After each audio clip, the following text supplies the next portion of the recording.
At para sa weather update, makakapanayan po natin live, Veronica Torres, weather specialist mula sa Pag-asa. Veronica, magandang umaga. Magandang araw din po sa inyo, pati na rin po sa ating mga taga-subaybay sa unang hirit.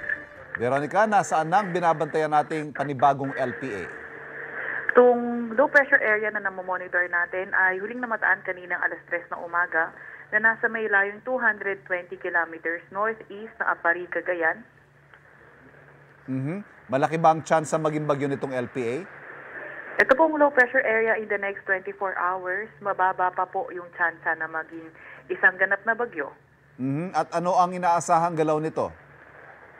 Although as a low pressure area, medyo hindi pa distinct yung kanyang movement, pero pwede naman itong gumalaw papuntang Hilaga po. Okay, hahatakin ba nito ang hanging habagat at magdudulot ng mga pagulan? Opo, so sa paghatak nito sa habagat, although pwede naman siya makahatak, pero napakahina lang po. Ano nga asahan nating panahon ngayong unang araw ng pasukan, Veronica, sa iba't ibang panig ng bansa? Opo, so for today, yung habagat natin o southwest monsoon yung nakaka-apekto sa kanlurang bahagi ng Luzon.